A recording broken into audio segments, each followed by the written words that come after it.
Hey y'all, and welcome back to the Queenie Box Beauty Show. It's your girl Madum Kueen, and today I'm going to be sharing a special with you guys. Today I'm going to be connecting to the last beauty who you all just seen. I'm going to be connected to her story and sharing my own experience with you guys. Now, a lot of times us as women, we grow up in a certain type of household, and that household, a lot of times it's a one single parent household. So a lot of times we missing certain experiences, or we missing a certain part of our life, and a lot of times the piece that we're missing is a father. And as we grow up and we start experiencing our own life situations, a lot of times we want that piece that we was missing as a child. So I would like to relate to her story because growing up, I also didn't have a father. I grew up in a single parent household, just my mother. She was struggling to raise me and my siblings, and it was kind of hard. I was always missing that father figure in my life. So growing up, I knew that I wanted to create a family of my own, and that's exactly what I did. Back in high school, I met my high school sweetheart. In the beginning, everything was going good.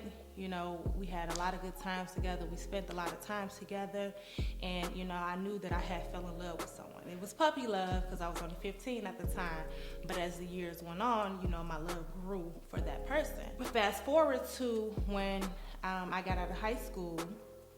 I was 18 years old. I got out of high school. Right after high school, I found out that I was pregnant. I found out I was pregnant with my first child, and honestly, in my opinion, I felt like that's when everything went downhill.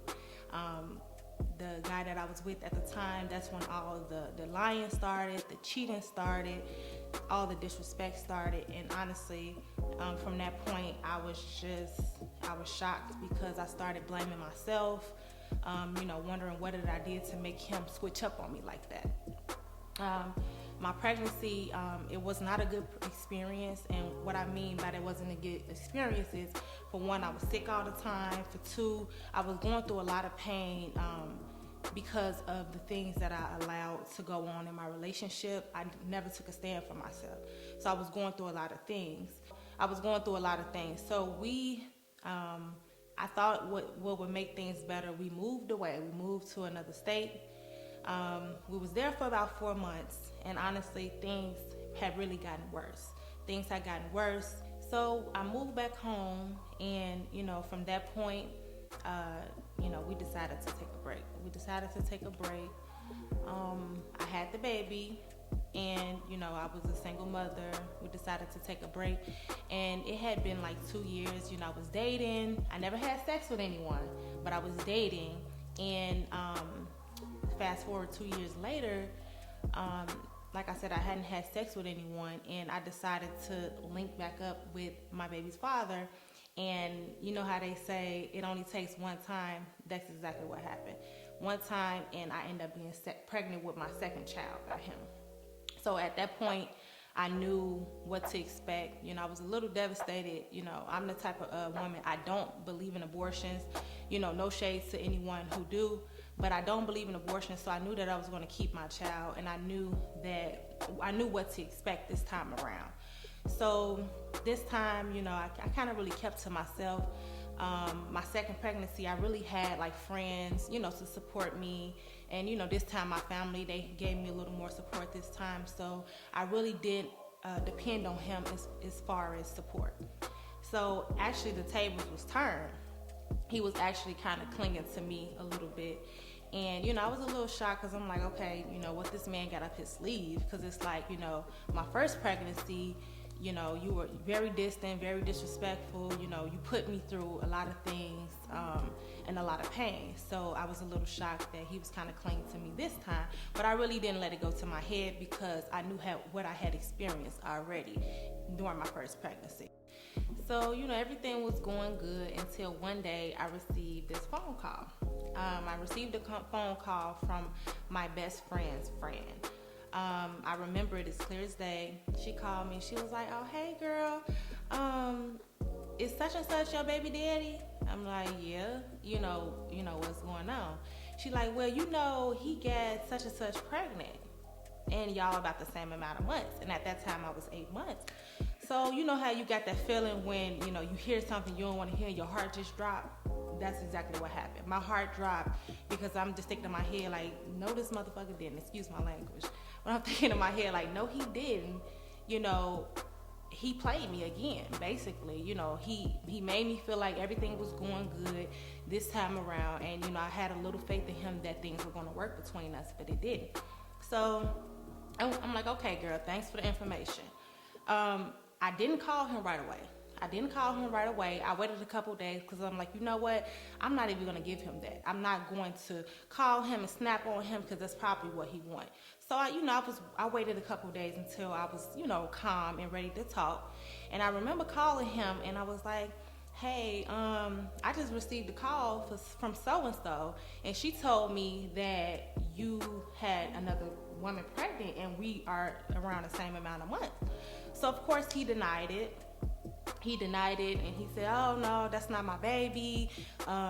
You know, old girl don't know what she's talking about. You know, she probably just seen me with her, but you know, it's nothing going on. So I'm like, okay. I knew I wasn't about to get myself deep in that situation again. So I'm like, I just let it go or whatever. And you know, things continues to go how they were going. It was okay. Not good, but okay. So one thing that me and him had was, regardless of whatever we went through, we knew when times got serious or when there were serious situations in our life that we needed to be there for each other. We was there for each other. So one day, fast forward, I was about 8.5 months pregnant, almost ready to pop, and he had a court date. So I remember arriving to the court, me and my son, he was 1.5 at the time, and I was pregnant as ever, ready to pop. Remember arriving to the courthouse and, you know, walking in the court building, and I remember as I was walking up to the courtroom, I remember seeing him sitting there with this pregnant girl that I once heard about that he had nothing to do with. So, you know, I walked in, you know, obviously he was looking nervous. You know, he really didn't say anything to me. I didn't want to make a fool of myself or anyone else. So honestly, I just sat down. At the time, I'm not sure how it goes now, but I couldn't take my baby in the courtroom. Anyway, so during the whole process, I sat in the hallway. So, he sat there quiet. All three of us actually sat there quiet. And, we didn't say anything to each other. So, they called his name. Him and her went inside the courtroom.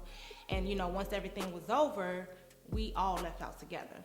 So as we was leaving out together, I guess I don't know if he felt embarrassed. I don't know what it was, but he instantly started to disrespect me. Call me out my name, just talk crazy to me, and especially in front of this other woman that you just told me a couple days ago you had nothing to do with, and that wasn't your child. Now, I don't know about y'all, but men nowadays, you're not going to be with a pregnant woman if that's not your baby, So I'm like, okay, obviously, it's some truth to this rumor. So as we walking out the courtroom, he was disrespecting me with his child on my hip, his 1.5-year-old child on my hip, and I'm also pregnant with his second child. He was disrespecting me in front of this woman, and at first I started to go back and forth with him, and then I had to catch myself. I just was quiet as he was talking shit. I was quiet. I politely walked to my car. I put my baby in his seat, strapped him in the seat. I remember getting in the driver's seat, and I just remember breaking down crying. I was crying, because I was hurt, because I'm like, what, why? I was really hurt because it's like, why do I allow this man to do this to me? Why do I allow him to do this to me? And better yet, it's like, I know I deserve better. So from that point, I literally said a prayer, and, I just asked God to please, take all the emotions in my body that I had for this man away, because I knew from that point on, it was time for me to love myself. And that's exactly what happened. Now, I'm not going to say that it was easy, because it was hard. Because it's like when you love somebody, the moment they try to suck you in, you want to run back. But I didn't do that. I kept to my word, and I moved on. And my message today for you ladies is love yourself.